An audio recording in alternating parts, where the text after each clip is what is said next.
By the time Rena Harrow stood in a Tennessee courtroom, no one called her a survivor anymore. They called her the woman who turned a shelter door into a judgment seat. The prosecutor did not describe her as violent.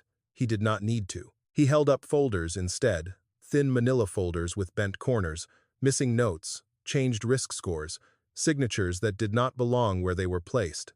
Inside those files were the names of women who had come to the shelter because every other door in their lives had already closed. Dana Wells had trusted Rena with the truth, then with the parts of the truth she was too ashamed to say out loud. Lila Benton, a young volunteer who once admired Rena, lost her name in the building before the police ever arrived. Marcy Whitcomb, the supervisor who had taught Rena how to answer a crisis line without sounding afraid, sat behind the victims' families and looked like someone mourning a person who was still alive. The shelter closed before winter. For years, women in that county had been told that if things became unbearable, there was one place left with lights on at night. After Rena, some of them stopped believing that.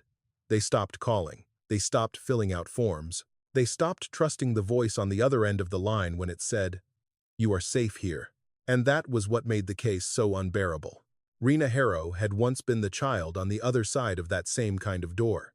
Long before she sat behind an intake desk, long before she learned which boxes to check and which words could make a woman sound unreliable, Rena stood beside her mother in a county office with flickering fluorescent lights and a plastic chair that stuck to the back of her legs.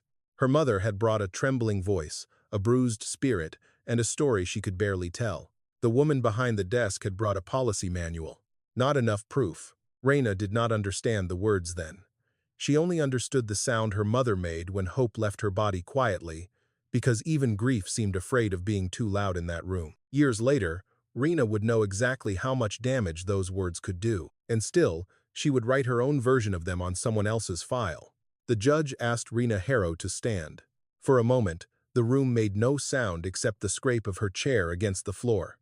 Rena rose slowly, hands folded in front of her face pale under the flat courthouse lights. She did not look at the cameras or the reporters along the back wall. She looked at the evidence table, as if paper could still explain what people no longer could. There were no weapons on that table. No single object that made the crime easy to understand. Only files. A shelter intake form with 3 lines removed. A crisis call note rewritten after midnight. A risk score lowered by 1 number. A volunteer signature placed beneath a decision she had never made. A waiting list sheet where a woman's name had been moved down 2 spaces, quietly enough that no one noticed until the damage had already spread. The state called it fraud, falsification, obstruction, and reckless endangerment. The families called it something simpler: betrayal. Dana Wells sat in the second row, shoulders tight, eyes fixed on the floor. She had come to the shelter with a story that did not arrive in a clean order. Fear rarely does. It comes in fragments, in corrections, in sentences that stop halfway, because shame gets there first. Rena had known that. She had been trained to know that, but she had taken Dana's confusion and turned it into a mark against her. Across the aisle sat Lila Benton. Once, Lila had followed Rena through the shelter hallways with a notebook tucked to her chest, writing down everything Rena taught her. How to keep her voice calm on the phone, how to ask twice without making a woman feel accused, how to leave the back office light on after dark. Now, Lila's name was attached to a file she had never touched. Her reputation had been damaged before anyone proved she was innocent. That was one of the quieter cruelties of what Rena had done. Some wounds did not need a prison sentence to become permanent. They only needed people to wonder if you were telling the truth. Behind them, Marcy Whitcomb held a folded tissue but did not use it. Marcy had supervised Rena for years. She had corrected her, protected her, trusted her, and in the end, testified against her. When the prosecutor asked Marcy what had been lost, she did not start with money, policy, or even the building. She said, "The women stopped believing us."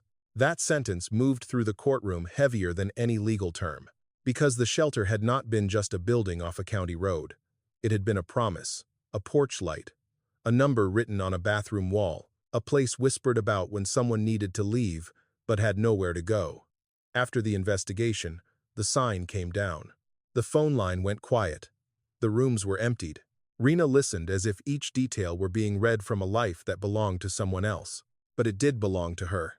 Long before she learned intake work, Before she knew how one word in a file could open or close a bed, Rena had stood in another government room beside her mother, Evelyn Harrow. She had been 9 years old, maybe 10.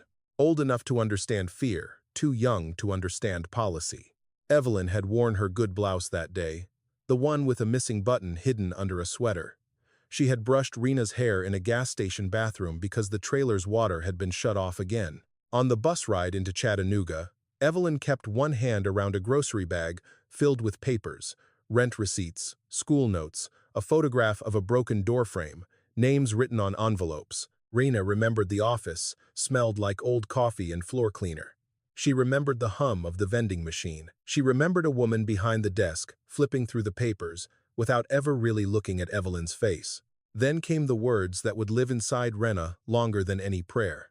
Not enough proof. Evelyn nodded like she had been corrected, not abandoned. She thanked the woman. She gathered the papers back into the grocery bag. Outside, she sat on the curb and pressed both hands over her mouth, so Rena would not hear her break. But Rena heard. What she learned that day was wrong. She learned that pain needed paperwork before it mattered. She learned that a closed door could sound polite. The person behind the desk did not have to hate you to ruin you. Years later, that was the lesson she carried into the shelter. And that was why her sentence would never be only about the files she changed. It would be about every door those files had closed. The trailer park where Rena Harrow grew up sat beyond the last strip mall outside Chattanooga. It was the kind of place people explained before they named it. Evelyn Harrow explained it often. Only temporary, she would say, even after the curtains faded from yellow to gray and the porch boards began to bend under Rena's feet. Only until I get enough saved. Only until the next job works out. Only until someone finally listens. Rena learned early that adults used the word temporary for things they did not know how to escape. Their trailer had 2 bedrooms, one working burner on the stove, and a bathroom door that did not shut unless Rena lifted it first. In summer, the air conditioner coughed more than it cooled. In winter, Evelyn hung blankets over the windows and told Rena they were making the place cozy. Rena knew the difference between cozy and cold. But she let her mother have the lie, because some lies were meant to keep a person from falling apart. Evelyn worked wherever would take her. She cleaned motel rooms, rang up cigarettes at a gas station, waited tables on double shifts, and came home smelling like fryer oil and cheap coffee. She could stretch $7 across 3 meals. She could make Rena's school shoes last past the point where the soles should have given up. But there was a fear in Evelyn that never fully left the room. It lived in the way she kept a grocery bag of papers under the kitchen sink. Birth certificates, rent receipts, old pay stubs, school letters, copies of forms she had already filled out twice. It lived in the way she slept lightly, always half listening. It lived in the way she checked the window before opening the door, even when the knock belonged to a neighbor. Rena did not have the vocabulary for danger. She only knew the air changed before bad news came inside. Some nights, Evelyn would wake her gently and tell her to put on shoes. They would sit in the car behind a closed laundromat or in the far corner of a grocery store parking lot until dawn turned the windshield blue. Evelyn never explained enough for Rena to understand, but she explained just enough for Rena to stop asking. "We're just giving the house some time to cool off," Evelyn would whisper. Rena knew houses did not cool off like people, but she nodded. At school, she became a child who watched exits. She knew which hallway door stuck in humid weather, which teacher noticed fear before anyone said its name. Her third-grade teacher, Mrs. Lowry, was one of those people. Mrs. Lowry kept granola bars in her desk and never made a show of giving them out. She would place one beside Rena's worksheet as if it had simply appeared there by accident. She asked questions in the same careful way. Not, "Are you safe at home?" Not, "Who is hurting your mother?" Just, "You seem tired today. Did you sleep all right?" The first time she asked, Rena almost told her. She wanted to. That was the part Rena would remember years later, because it meant she had not been born closed. Some part of her had once believed a grown-up might hold the truth without dropping it. But then she saw the county office again in her mind. She saw Evelyn's papers sliding across a desk. She heard "not enough proof," spoken in a voice so calm it almost sounded reasonable. She remembered her mother thanking the woman who had refused her. So Rena looked at Mrs. Lowry and said, "I stayed up watching TV." There had been no TV that night. The power had been out. Mrs. Lowry knew enough not to believe her, but not enough to break through the wall Rena had already begun building. She sent home a note once, asking Evelyn to call. Evelyn folded it into quarters, placed it in the grocery bag with the other papers, and said she would handle it. Handling things, in Evelyn's life, often meant surviving them quietly until the next morning. The first wound in Rena was not only that help failed, it was that help required performance. Her mother could not simply be afraid. She had to be afraid in the correct order, with the correct dates, with witnesses who would answer their phones, with photographs that proved what her shaking hands already said. That lesson entered Rena slowly. It did not arrive as a thought. It arrived as a habit. She began keeping details in her head: license plates, times, names on badges, what people promised and what they later denied. She learned that a person with a clipboard could make someone's life sound messy, unreliable, exaggerated. She learned that if your voice trembled, people sometimes heard confusion instead of fear. And somewhere beneath all of that, she learned to hate the trembling. Not just in the people who caused it, in the people who carried it. That was the cruelest inheritance Evelyn gave her without meaning to. Rena loved her mother, but she also began to resent the way Evelyn could gather papers, make calls, pack bags, and still end up back at the same trailer by the end of the week. Every return felt, to Rena, like proof that leaving was something weak people talked about, and strong people did. She was too young to understand money, transportation, exhaustion, shame, and the invisible strings that can hold a woman in place. She only saw the bag of papers come out, the hope rise, the door close, and her mother return smaller than before. By 11, Rena had stopped crying when plans fell apart. By 12, she had stopped asking where they were going when Evelyn woke her at night. By 13, she had learned to sound older on the phone when bill collectors called. "Mrs. Harrow isn't available," she would say. Sometimes Evelyn heard her and looked proud. Sometimes she looked ashamed. Rena preferred the pride. Shame made the trailer feel smaller. One afternoon, after Rena fell asleep in class, Mrs. Lowry found her sitting alone outside the gym and asked again if everything was okay at home. This time, the question came softer. It came with a counselor's card and the offer to make a call. Rena held the card between two fingers. For one dangerous second, she imagined handing over the truth. Not all of it, just enough to see whether Mrs. Lowry would stay. But hope, by then, felt like a trick someone played before leaving. "We don't need help," she said. "My mom just likes drama." The words were ugly. Rena knew they were ugly as soon as they left her mouth. Mrs. Lowry's face changed, not with anger, but with sadness. That was worse. Rena had wanted to close the conversation. Instead, she had closed something gentler. That night, Evelyn found the counselor's card in Rena's pocket. She did not scold her. She only sat at the kitchen table, smoothing it with her thumb as if paper could be repaired by touch. "You can talk to people," Evelyn said quietly. Rena looked at the grocery bag under the sink and thought of every person her mother had talked to. "No," she said, "you can't." It was the first time Rena mistook silence for strength. It would not be the last. The year Rena turned 14, Evelyn Harrow packed the grocery bag for what she promised would be the last time. She did not say it dramatically. Evelyn had never been the kind of woman who made speeches before trying to survive. She waited until the trailer park had gone quiet, folded 2 uniforms into a laundry basket, tucked cash into an envelope, and told Rena to choose only what she could carry. Rena chose a backpack, 3 shirts, and the small plastic case where she kept report cards. They were the only papers in the trailer that proved she had done something right. Evelyn drove them north in a borrowed sedan that smelled like cigarettes and pine air freshener. Rena watched the trailer park disappear behind gas stations and dark trees, and she tried not to feel anything too soon. Hope had become embarrassing to her. It made a person look foolish when the world changed its mind. They spent 2 nights in a room behind a church office. A woman named Mrs. Kale brought soup in plastic containers and spoke to Evelyn in a voice that did not rush her. She told Rena there was a school nearby, a bus stop at the corner, maybe a job lead at a laundry service. For 2 days, the future looked almost ordinary. Evelyn slept through the night.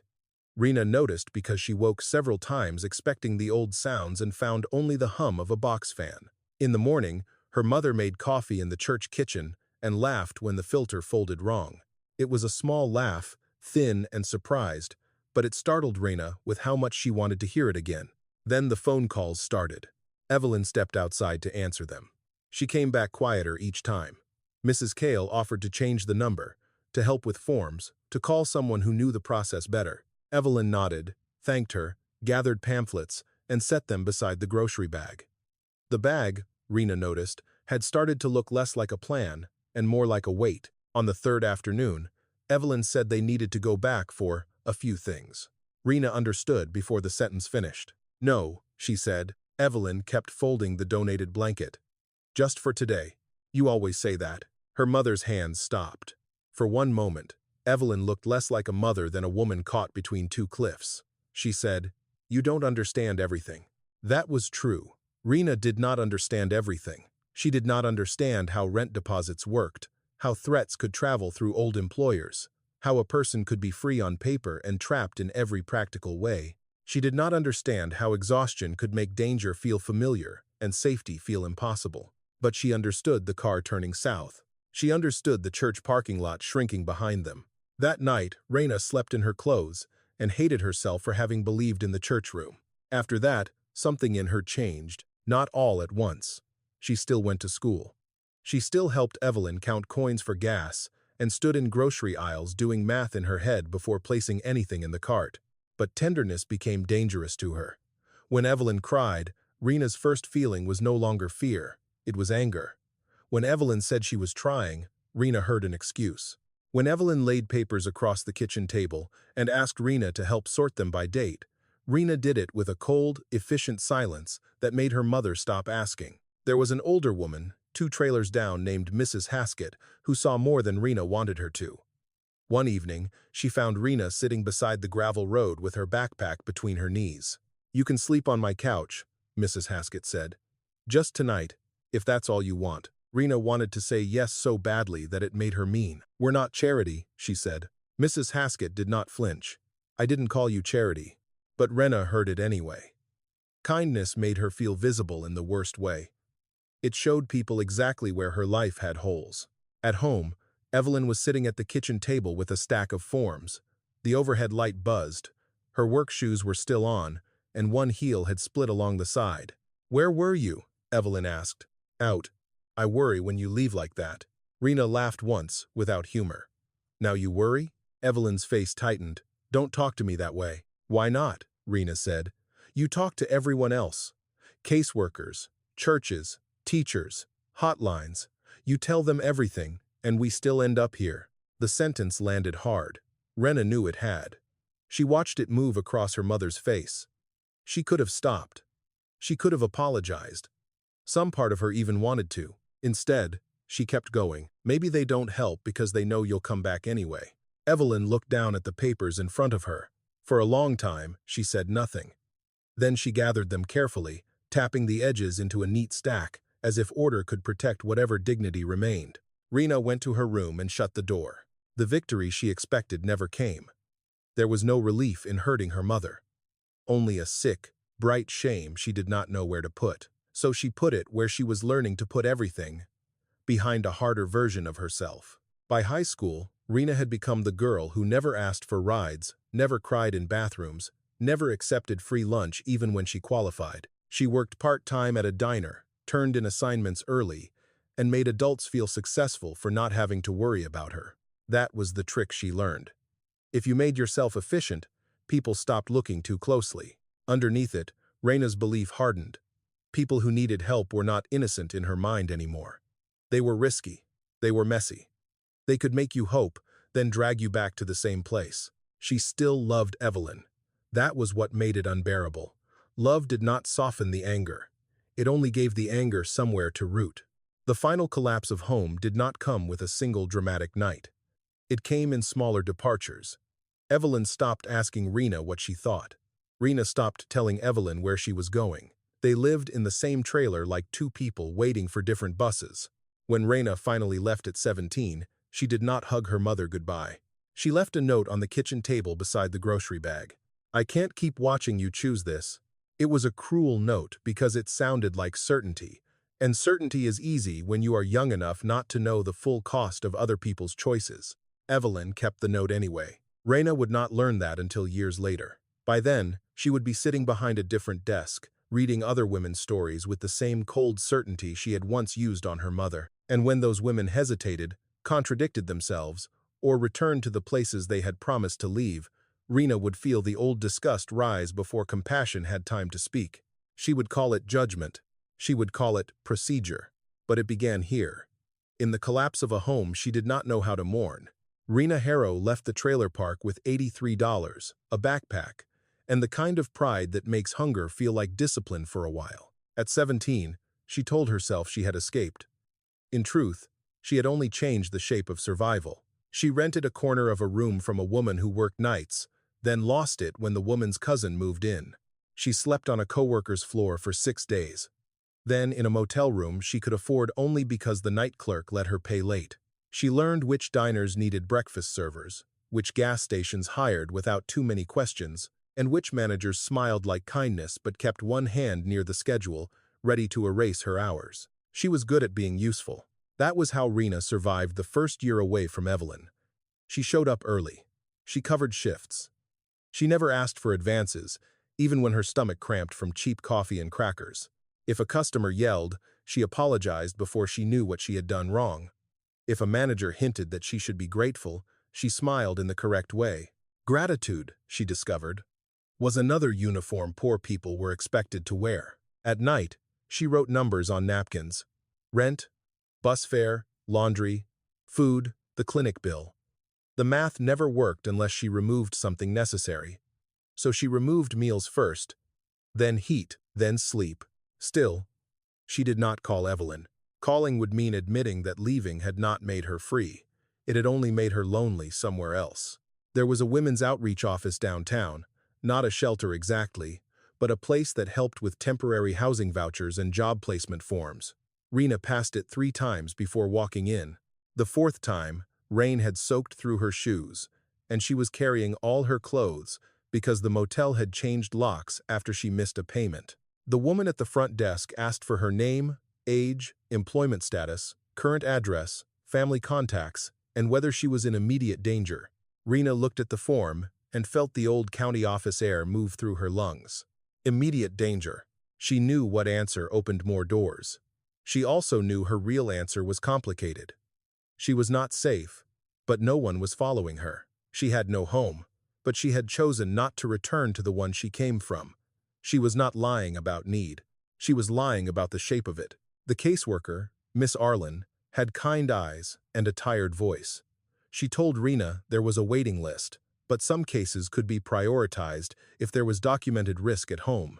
Rena heard the word documented and felt something inside her go still. Under reason unable to return home, she began with the truth.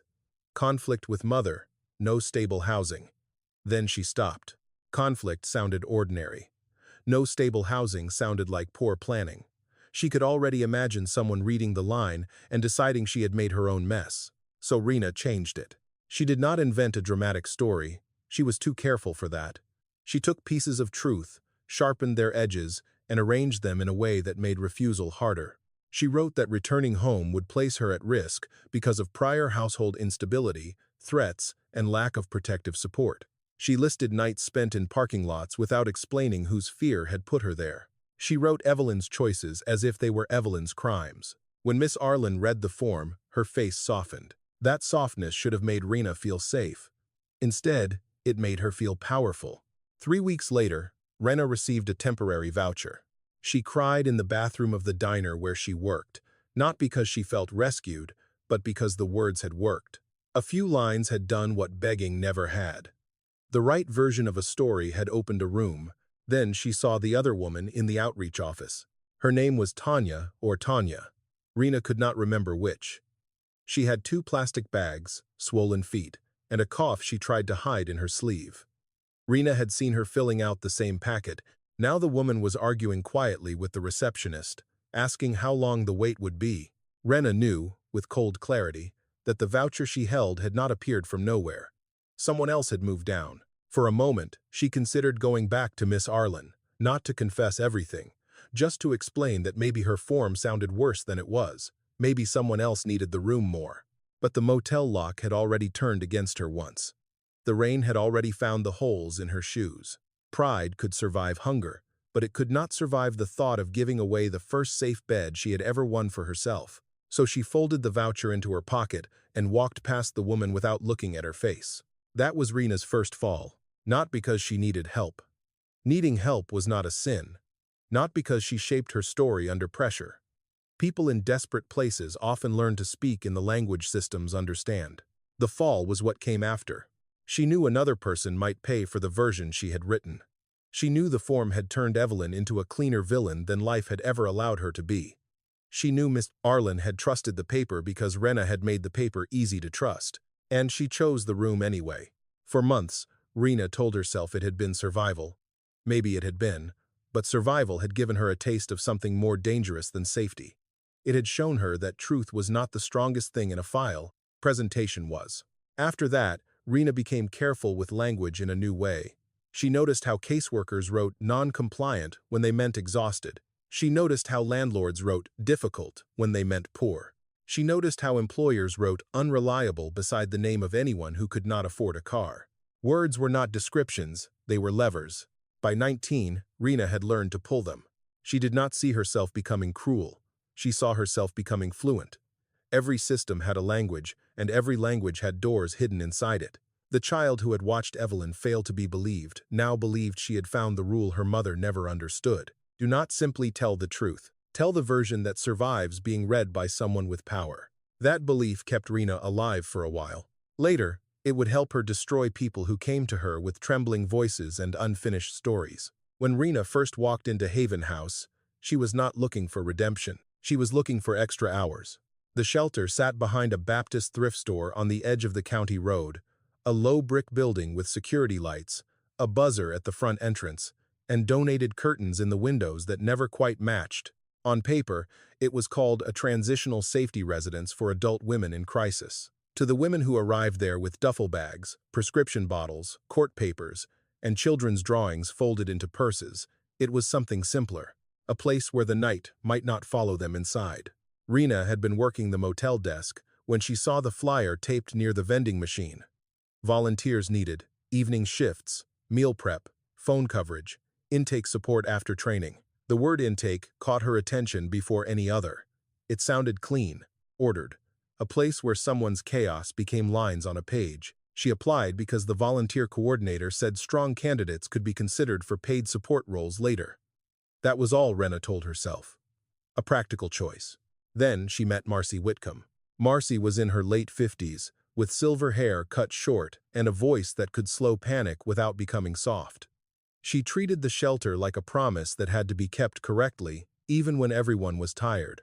The first rule, Marcy told the new volunteers, is that fear does not always sound believable. Sometimes it sounds angry. Sometimes it sounds confused. Sometimes it sounds like a lie because the person telling it is trying to survive the shame of saying it out loud. Rena wrote that down. She wrote down everything in those first weeks. How to answer the crisis line. How to ask whether a caller could speak safely. How to document without turning a woman into a problem to be managed. Marcy noticed. You listen like you're taking testimony, she said one evening, not unkindly. Rena looked up from the call log. Is that bad? It depends what you do with what you hear. That answer stayed with her, though not in the way Marcy intended. For a while, Rena was good at the work. Better than good. She remembered names after hearing them once. She knew which women preferred coffee without being asked, which ones flinched when the hallway door clicked too loudly, which ones needed silence more than advice. She could organize donations, calm a frightened caller, and find a missing form faster than anyone else on the evening shift. The staff began to rely on her. That reliance warmed a place in Rena she had kept starved for years. Lila Benton was the first person to look at Rena with open admiration. Lila was 22, fresh out of a community college social services program. Earnest in a way Rena found almost embarrassing. She carried a notebook covered in stickers and asked questions with the seriousness of someone who believed every answer could keep a person from getting hurt. How do you stay so calm? Lila asked after a difficult call. Rena shrugged. You learn not to react to every feeling someone brings you. Lila wrote it down. Rena should have corrected her. That was not what Marcy taught. Marcy taught them to stay steady, not cold. But hearing her own words treated like wisdom gave Rena a small, dangerous pleasure. She began to like being watched. At Haven House, people watched her because they believed she knew how to stand in a storm without bending. Marcy began giving her more responsibility, sorting donation requests, preparing intake packets, sitting in on low-risk interviews. Rena learned the forms quickly: risk assessment, prior shelter, history, current threat level, transportation access, reliability of contact information, consistency of statement. The last category bothered and fascinated her. Consistency. She understood why it mattered. The shelter had limited beds. A wrong placement could endanger other residents. Staff had to ask hard questions because resources were not endless and safety could not be guessed blindly. But Rena also knew what terror did to memory. She knew a person could tell the truth badly. That should have made her gentle. Instead, it made her feel qualified to decide when a bad telling was still truth and when it was manipulation. Her first private judgment was small. A woman named Carly called 3 times in 1 week and gave a different timeline each time. Marcy said trauma often arrived scrambled. Rena agreed out loud, then wrote in the margin of her private notes, "Watch for exaggeration." The words did not go into the official file, not yet. But Rena felt the old satisfaction of naming what others were too kind to name. Another woman arrived late for an appointment and cried through the form. Marcy rescheduled her for the morning. Rena thought Marcy was being naive. She did not say so. She only rearranged the intake packet with a firmness that made the woman stop crying and stare at the table. Afterward, Marcy closed the office door. "You have good instincts," she said. "But good instincts can become bad judgment if you start enjoying them." Rena felt heat rise in her face. "I'm not enjoying anything. I didn't say you were." Marcy's voice remained calm. "I'm saying this work gives people power at the exact moment they're tempted to call it protection." Rena nodded because nodding ended conversations. Inside, she heard something else. Marcy did not fully trust her. That hurt more than criticism should have. It touched the old place in her that believed being questioned meant being dismissed. For several weeks, Rena tried to do better. She softened her voice. She asked follow-up questions instead of making quick notes. She even apologized to one caller after sounding impatient. The woman thanked her, and for one brief moment, Rena felt the clean relief of being useful without being hard. That was the life she might have had. A hard past turned toward mercy. A sharp memory used to notice what others missed. A job where the girl who once stood outside help could become the woman who made sure someone else got in.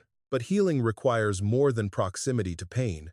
It requires surrendering the right to sit above it. Rena could not do that. By the time Haven House offered her a paid intake support position, everyone said she had earned it. Marcy smiled when she handed over the paperwork. Lila hugged her in the hallway. The staff clapped over a grocery store cake with blue icing. Rena was not outside the system. She was inside the office, with keys and forms stacked in front of her. She told herself she would use that position to protect women like Evelyn. But somewhere beneath that promise was another one, quieter and more dangerous. No one would ever make her feel powerless in front of a file again. The file was not supposed to be personal. It came out of a storage cabinet during a grant audit, packed between old referral logs and boxes of outdated training binders. Haven House had changed systems 3 times in 20 years. Before the new database, before the color-coded risk forms, before every call had a digital timestamp, there had been carbon copies, stapled notes, and handwriting that leaned across the page when someone was tired. Marcy hated audit weeks. She said they made care look like inventory. Rena liked them. Old files had a purity to them. They were ugly, incomplete, sometimes stained by coffee or age, but they showed what people had chosen to write down when no one yet knew the future would come looking. Rena could spend hours sorting them by year, by referral source, by outcome code. Accepted, waitlisted, referred elsewhere, no contact, ineligible. That last word always made her pause. Ineligible did not sound cruel. That was why it was cruel.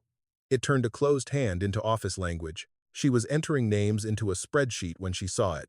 Harrow, Evelyn. For a moment, Rena thought her eyes had borrowed the name from memory and placed it where it did not belong. But the letters remained. Evelyn Harrow, age 31, one dependent child, referral source, County Family Services. Requested placement, emergency safe bed. Rena stopped breathing in the ordinary way. The office around her continued, the printer clicking, Lila laughing softly at something in the hallway, Marcy on the phone with a donor. The world had the nerve to keep moving, while Rena sat with her mother's name inside a folder that should not have existed here.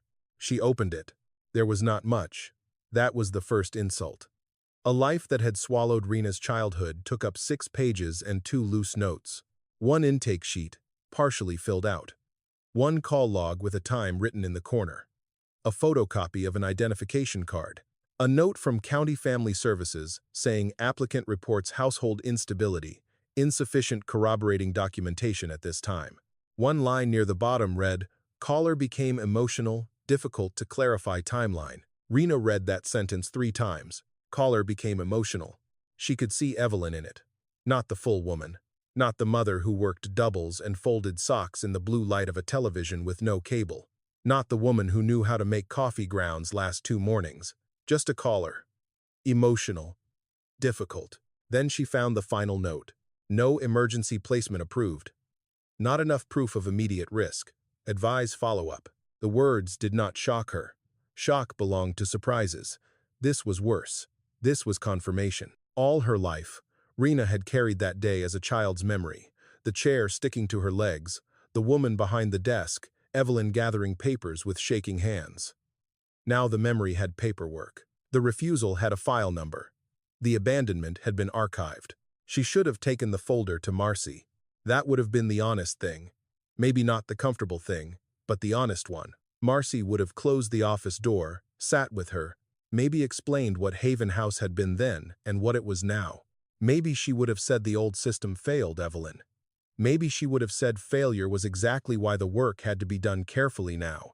But Rena did not want careful. Careful was the language people used after damage had already learned to live in a child's bones. She slid the file beneath the stack beside her and kept entering names with one hand while the other rested on the folder like it might disappear. That evening, she stayed late. The building sounded different after everyone left.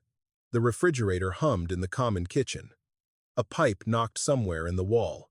Mabel, the old gray cat that drifted around the back steps and sometimes slipped inside during rain, scratched once at the rear door before settling on the mat. Rena sat alone in the records room and read Evelyn's file again. This time, she did not cry. Crying would have made the file stronger than she was. Instead, she studied it. She looked at the missing fields, the weak notes, the way one phrase had made Evelyn sound less endangered and more disorganized. She saw how a person could be reduced without anyone writing an open lie. No one had needed to say Evelyn was not worth saving. They only had to write her in a way that made saving her easier to postpone.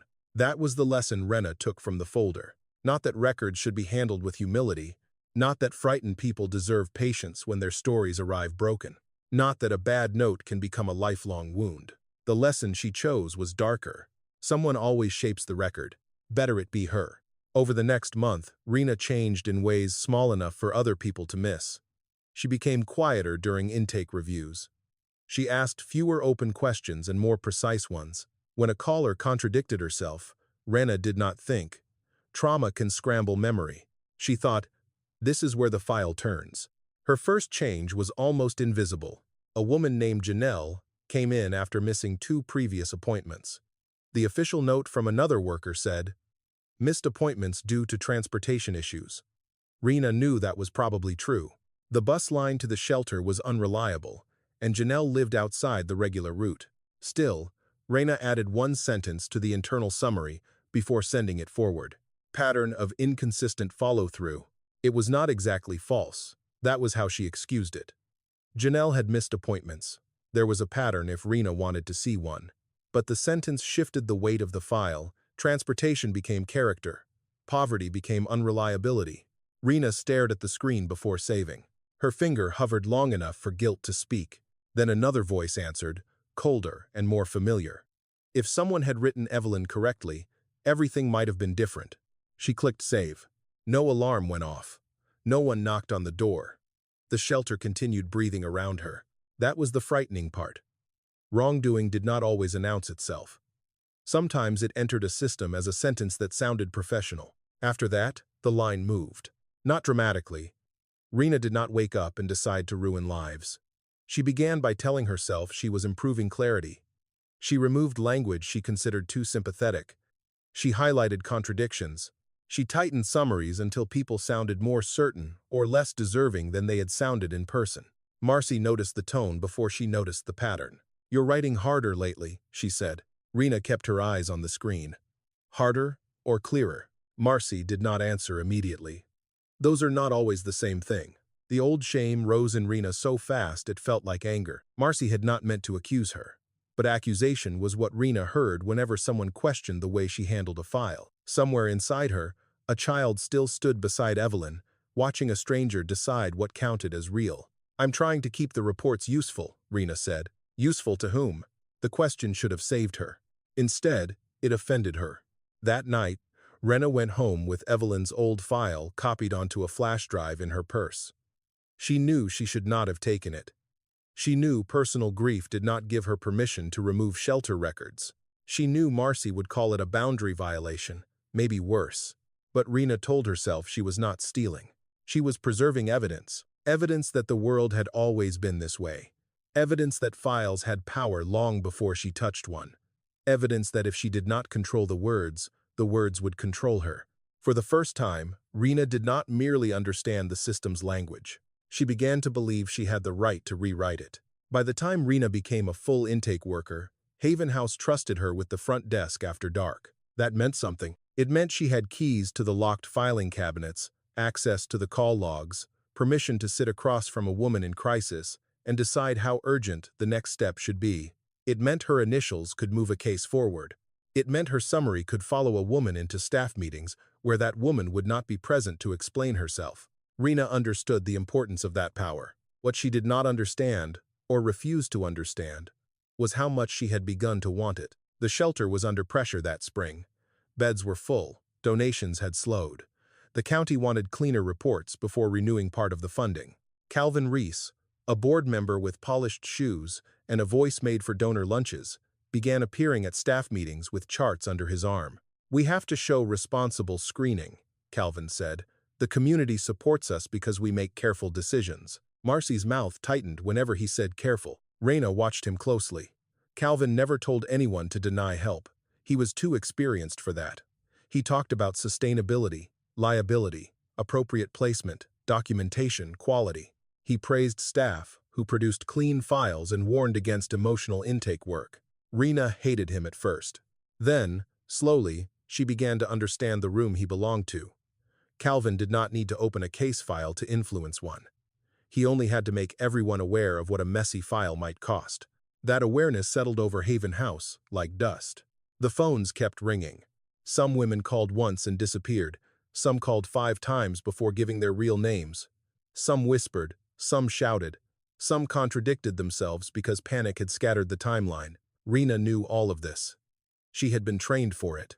She had lived near enough to fear to recognize its broken grammar. Then Dana Wells walked in. Dana was 34, with a faded green purse held tight against her stomach and a coat too heavy for the weather. She had called twice before coming, each time from a different number. On the first call, she said she had nowhere safe to stay. On the second, she said she might be able to stay with a cousin. In person, she said the cousin was not an option anymore, then changed the subject when Rena asked why. Rena saw the signs of real fear. She also saw disorder. Dana kept apologizing, then becoming defensive, then apologizing again. She could not remember whether the last serious incident had happened on a Tuesday or Wednesday. She said she had no transportation, then admitted someone had dropped her off near the thrift store. She said she had never tried another shelter, then confessed she had left one intake appointment halfway through because she felt judged. Marcy would have heard all of that and slowed down. Rena heard it and felt an old disgust rise through her chest. Not because Dana was lying exactly. Rena did not think it was that simple. What angered her was the way Dana's fear arrived tangled, the way Evelyn's had. A trembling voice, missing details, a story that made people work too hard before they could help. Rena hated that she recognized it. She hated even more that part of her wanted to be gentle. Dana looked at the framed mission statement on the wall and said, "I'm not trying to waste anybody's time." The sentence should have softened Rena. Instead, it sounded like something Evelyn might have said while clutching her grocery bag full of papers.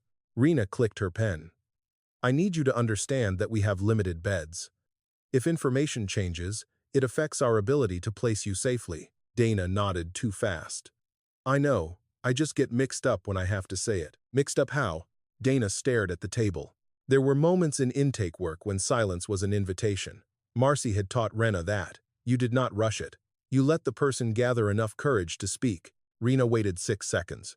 Then she moved on. When Dana left the office, she had not been denied. That was what Rena told herself. Denial would have sounded cruel. Dana was still on the list. Her case was still open. The file still said pending review. But Rena changed the risk score. Only by 1 level. She marked the timeline as inconsistent. She flagged the cousin detail for verification. She moved Dana's urgency category down from immediate placement review to follow-up assessment. In the summary, she wrote that Dana presented as emotionally unstable and difficult to confirm. The sentence looked professional. That was the part that frightened Rena for almost half a minute. Then the fear became something else. Control. The next day, Lila asked about Dana's case. She looked really scared, Lila said. Do you think we can move her up? Rena did not look away from the screen. Scared isn't the same as eligible. Lila went quiet. Rena heard herself in the silence. She heard how hard the sentence sounded. She knew Marcy would not have said it that way. But Lila was watching her with that old notebook in hand, and Rena could not bear to look uncertain in front of someone who believed she knew what she was doing. She changed her story more than once, Rena added. That matters. Maybe she was ashamed. Shame doesn't give us more beds. Lila nodded slowly, but something in her face had changed. It was small, not yet mistrust. More like a window closing an inch. Rena felt it and resented her for it.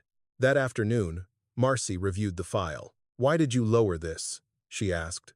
Rena had expected the question. She had prepared for it. Multiple inconsistencies, she said. Unclear alternative housing. Prior missed intake. Emotional volatility. Marcy looked at her over the top of her glasses. Those are words, Rena. I'm asking what happened in the room. The question irritated her because it was exactly the right one. Rena explained Dana's contradictions. She did not mention the way Dana's hands shook when she tried to unzip her purse. She did not mention the apology Dana kept swallowing before it became a sentence. She did not mention wishin, whether Dana had looked at the shelter hallway like a person measuring whether hope was worth the humiliation of asking. Those details would have made Dana human in the file. Rena needed her to remain a case. Marcy was not convinced. I want a second review before this stays low priority. Rena agreed. Then Calvin Reese appeared at the office door for a scheduled funding update, and the conversation broke apart. By the time Marcy returned to the file later, 3 new calls had come in. 1 resident needed transport, and the shelter kitchen had flooded under the sink. Systems did not fail only because people were evil. Sometimes they failed because everyone was tired, and one person knew exactly when to let tiredness do the rest. Rena signed the updated intake summary before leaving that night. She knew she should wait for Marcy's second review. She knew Dana's case had not been fully discussed. She knew the signature made the lowered priority look settled. Her hand hesitated above the line. Then she thought of Evelyn, not as a mother, but as a warning. Evelyn had been messy. Evelyn had been emotional. Evelyn had gone back. Evelyn had made everyone work too hard to save her. Rena told herself Dana would do the same. She signed. 2 days later, Dana came back to Haven House during a rainstorm. Mabel, the gray cat, was curled under the back awning, dry and indifferent. Dana stood beyond the security light with her green purse under her coat, face pale from cold and embarrassment. Rena saw her through the side window before anyone buzzed her in. For 1 second, the 2 women looked at each other through glass. Dana lifted one hand, not quite a wave, not quite a plea. Rena could have opened the door herself. She could have gone to Marcy.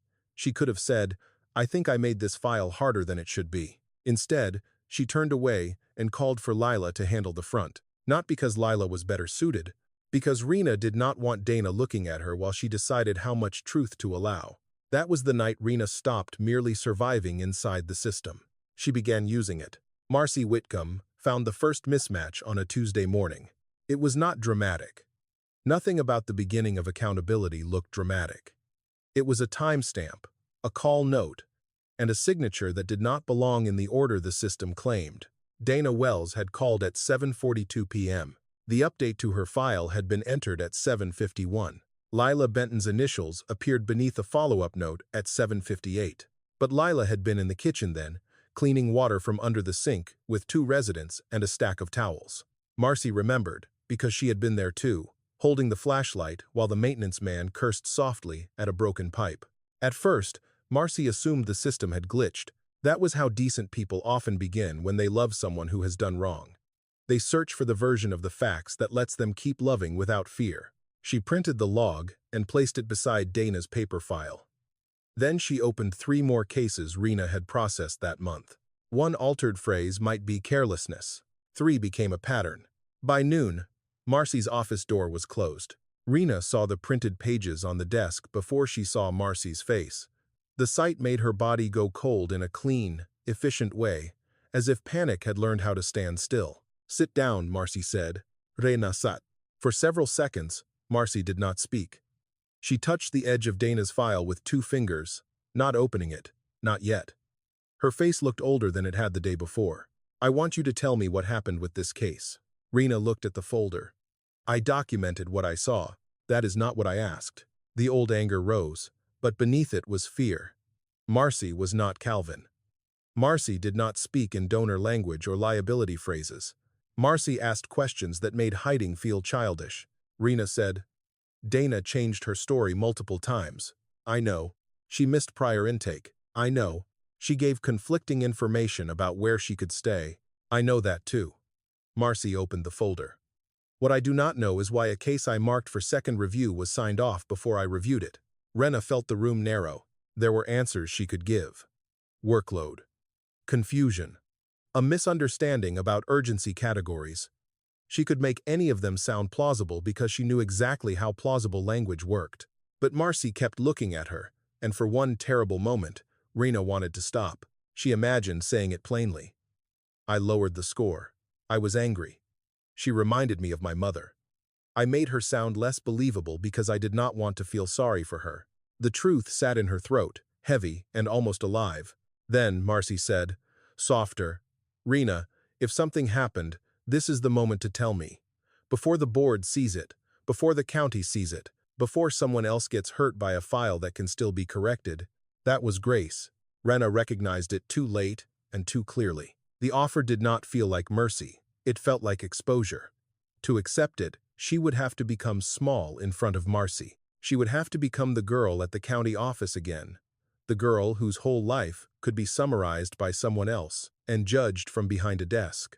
"I didn't falsify anything," Rena said. Marcy closed her eyes. That hurt more than if she had shouted. A knock came at the door before either of them could speak again. Lila stood outside, pale, holding her phone and a folded printout. "Can I come in?" Marcy looked tired. "Yes." Lila stepped inside and held up the paper. "Why are my initials on Dana's follow-up note?" Rena did not move. Lila looked from Marcy to Rena. "I didn't enter this. I wasn't even at the desk." Marcy took the paper from her. The silence that followed was not empty. It was full of choices. Rena could have said, "She didn't do it." That would not have fixed everything. Dana's file would still be wrong. Marcy would still have questions. Rena might still lose the job, the keys, the version of herself that Haven House had helped her build. But Lila would be protected from the first wave of suspicion. Rena knew that. She knew it with the same clarity she had felt years earlier when she walked past the woman at the outreach office. Someone else was about to pay for the way Rena had arranged the truth. Lila's voice shook. "Rena, you know I didn't do that." There it was. Not accusation. Trust. Lila still believed Rena would be fair, if only she understood the mistake. Rena hated her for that too. "I don't know what happened," Rena said. The lie was small enough to survive the room. Lila stared at her. Something changed in the young woman's face. It was not full understanding yet. It was the first crack in admiration. The moment a person realizes the person they looked up to may be watching them fall and choosing not to reach. Marcy's voice came low. "Rena." But Rena had already stepped over the line. Once she had let Lila's name remain in the wrong place, admitting the truth became harder than the truth itself. "I'm saying," Rena added carefully, "that if her initials are there, we need to review access logs before assuming anything." It sounded responsible. That was the ugliest part. Marcy looked at her as if she could see the sentence being built brick by brick. Lila sat down slowly. You think I did this? I think we need facts, Rena said. Facts. The word should have burned her mouth. After the meeting, Haven House moved into a quiet kind of emergency. Marcy locked the disputed files. Calvin Reese was notified.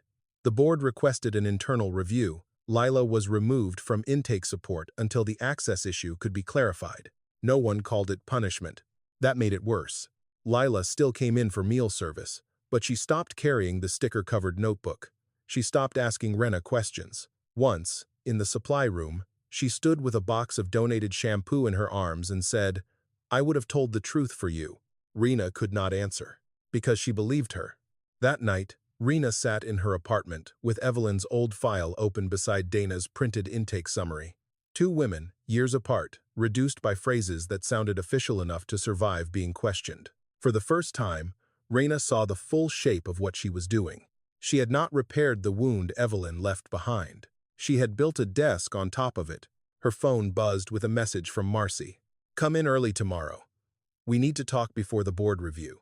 Rena read it 3 times. She could still confess, not cleanly, not without consequence, but enough to pull Lila's name out of the center, enough to reopen Dana's case with honesty, enough to stop being the person she had told herself she hated. Instead, she opened the shared drive. Her hand trembled as she moved through the folders. She did not erase everything. She was too careful. She adjusted one log label, renamed one draft, moved one older note into an archive folder where it would look misplaced rather than hidden. By then, Rena no longer believed she was protecting the shelter. She was protecting the version of herself the shelter had believed in, and she was willing to let Lila lose hers to do it. The next morning, Haven House did not feel like a shelter.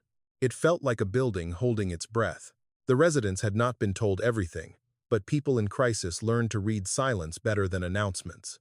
They noticed which staff members avoided the hallway. They noticed Lila crying in the parking lot before her shift. They noticed Marcy moving through the office with a folder pressed against her chest, as if paper had become something dangerous to carry. Rena arrived early, as Marcy had asked. She wore the navy sweater she used for board meetings, the one that made her look composed even when she had not slept. In the bathroom mirror, she studied her own face and hated how ordinary it looked. A person should look different after crossing a line. There should be some visible mark, some warning. But the woman in the mirror only looked tired. When she stepped into the intake office, Marcy was already there. Donna's file sat on the desk. Lila's access log sat beside it, and in the chair near the window sat Nora Pike. Rena had not expected Nora. Nora was not one of the names at the center of the review, not yet. She was a former resident who had returned months earlier for follow-up support after the shelter helped her find temporary housing. She had the careful posture of someone who had learned not to take up too much room. Rena remembered her because Nora had once left a thank you card at the front desk with a drawing of Mabel, the gray cat, sitting under the porch light. Now Nora held that same careful posture with both hands locked around her purse strap. Marcy said, "Nora came in because she has questions about a referral note attached to her old file." Rena looked at the desk. There were too many files now, too many little adjustments, too many sentences that had once felt small because each one stood alone. Nora did not wait for Marcy to continue. "I called for Dana," she said. Rena's throat tightened. Nora looked directly at her. She was scared to call again, so I called with her. I told her Haven House was safe. I told her to ask for you because everyone said you knew what you were doing." Lila, standing near the door, closed her eyes. Rena kept her voice level. Dana's case had verification issues. Nora gave a small, stunned laugh. It was not amusement. It was disbelief finding the only sound it could use. "Verification issues," she repeated. Marcy's face changed, but she did not interrupt. Nora leaned forward. "Do you know what that sounds like to someone who finally gets brave enough to ask for help? It sounds like maybe she said it wrong. Maybe she was too messy. Maybe she should have practiced being afraid before she came in." The word struck Rena harder than accusation would have, because Nora was right, and because Rena had known it before Nora said it. The office blurred for a moment, not from tears, but from memory. Evelyn sitting on the curb. Evelyn pressing both hands over her mouth. Evelyn trying to make her fear sound neat enough to be accepted. Rena gripped the side of the chair. Nora's voice lowered. "Dana told me you saw her that night. In the rain, She said you looked right at her through the side window. Rena said nothing. She said you turned away. The room went still. There are sentences a person can survive because they are untrue. There are other sentences that destroy because they land exactly where the truth has been hiding. Rena wanted to tell Nora she did not understand. She wanted to explain the beds, the pressure, Calvin's charts, the false comfort of clean documentation. The years of watching Evelyn break herself against systems that demanded perfect stories from terrified people. But every explanation sounded smaller than the fact. She had seen Dana. She had turned away. Nora stood up then. She was not loud. That almost made it worse. You were the one who closed the door. For a second, Rena was 9 years old again. Not in memory. In her body, the fluorescent hum, the desk, the papers, the polite voice saying there was not enough. The terrible realization that a person did not have to hate you to abandon you. Rena looked at Nora and understood, fully, what she had become. Not in theory. Not as a metaphor. Not as a wounded person making mistakes inside a broken system. She had become the woman behind the desk. The realization should have stopped her. That was what made the next choice unforgivable. Marcy stepped closer. Rena, I am asking you one last time. Did you alter Dana's file? Lila looked at her with wet eyes and a face emptied of admiration. Nora stood by the window, waiting. Rena could still speak. The truth was right there. It would cost her the job, maybe her license path, maybe the respect she had built inside those walls. It would not undo Dana's fear or Lila's humiliation, but it would stop the lie from becoming the official version of events. For one moment, Rena opened her mouth. Then she saw herself as she feared they would see her. Trailer park girl, liar, manipulator, damaged woman who had been trusted with keys and proved she should never have been allowed near the lock. She heard Calvin's voice in her mind before he even entered the room. Liability. Misconduct. Unauthorized access. Individual failure. Individual failure. That was what they would make her, not the system, not the history, not the old file with Evelyn's name on it. Just Rena Harrow, defective from the beginning. So she chose the last lie. I did not alter the file, she said. Lila made a sound like something inside her had given way. Marcy stared at Rena for a long moment. Then she nodded once, not because she believed her, but because the question had done all it could do. After that, events moved quickly. Calvin Reese called for a formal internal review. Officer Darlene Knox, who had worked with Haven House for years, was notified because the access issues involved protected records. Lila was told to step away from all volunteer duties until the review was complete. Dana's case was reopened, but reopening a file was not the same as reopening time. Rena spent the rest of the day building the lie into something that could stand without her holding it. She wrote a memo suggesting multiple users may have accessed the system from the intake desk. She noted that Lila had been training under her login weeks earlier, which was true but misleading. She attached a timeline that made her own actions look procedural and Lila's look uncertain. Every sentence was chosen carefully. That was the horror of it. Rena was no longer acting out of panic. Panic had passed. What remained was craftsmanship. The same skill that could have helped frightened women be understood was now being used to make an innocent person look questionable. Near midnight, she paused before sending the memo. Mabel scratched at the back door. Rena looked toward the sound and thought of the thank you card Nora had drawn, the old cat under the porch light, the shelter as it had once appeared to someone who needed to believe in safe places. Then she clicked send. The message left her outbox with no sound at all. Some doors do not slam. Some close so quietly that only the people left outside understand what happened. The investigation did not begin with a confession. It began with access logs. Officer Darlene Knox had worked with Haven House for years. She knew the building, the night staff, the back entrance where women sometimes arrived too frightened to stand near the front buzzer. She had trusted that place because she had seen what happened when a woman had nowhere else to go. So when Marcy handed over the disputed files, Darlene did not look angry at first. She looked disappointed. That was worse. The review moved backward through months of records. Dana Wells was not the only name. Janelle's file had been hardened by one sentence. Nora's referral note had been shifted to make her follow-up look less urgent.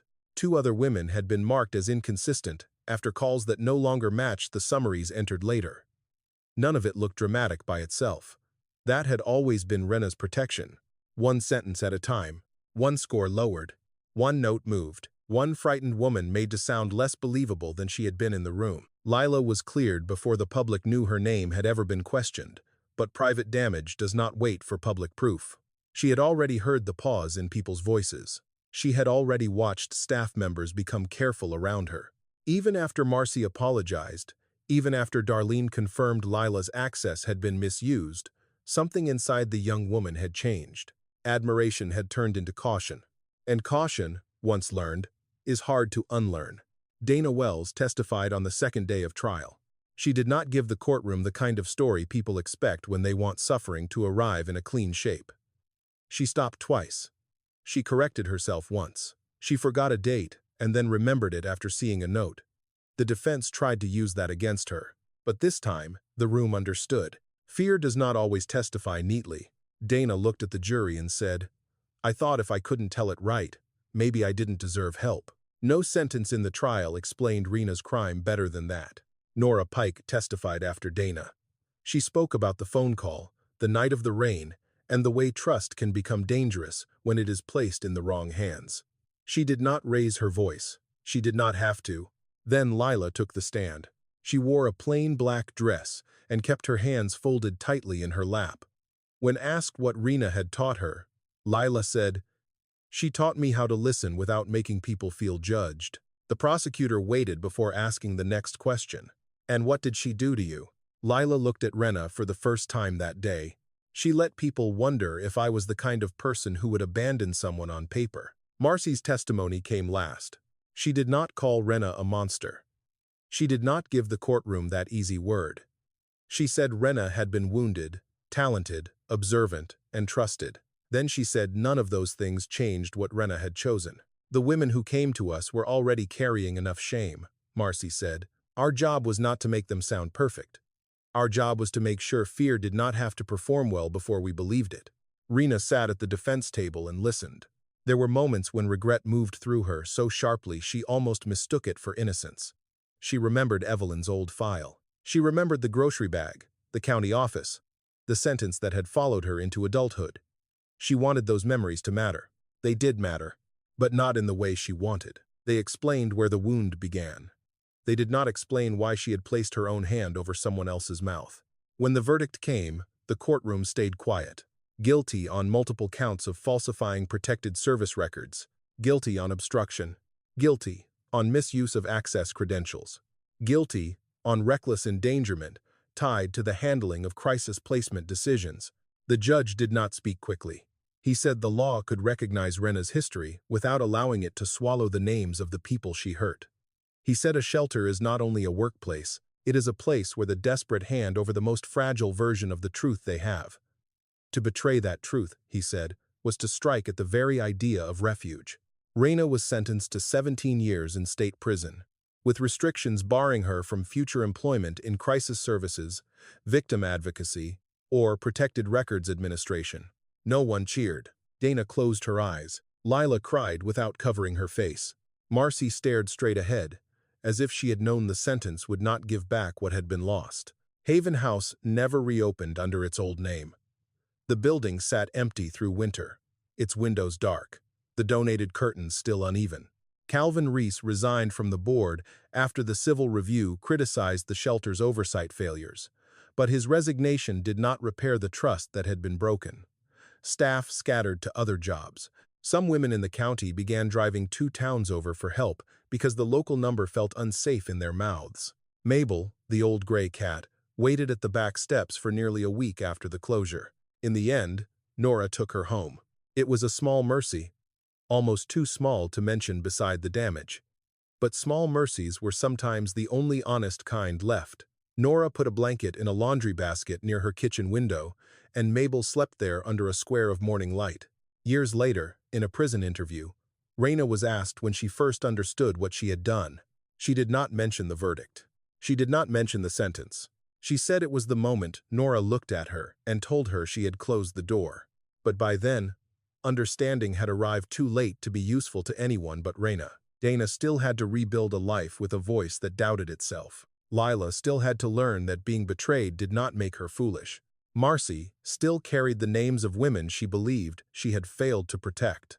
And somewhere in a county archive, Evelyn Harrow's old file remained in a box, proof that harm can begin with a sentence written by someone who thinks they are only doing paperwork. Rena Harrow had once stood outside a system that did not believe her mother. That was the tragedy. Then she stepped inside one, took a seat behind the desk, and made other women prove their fear well enough to deserve safety.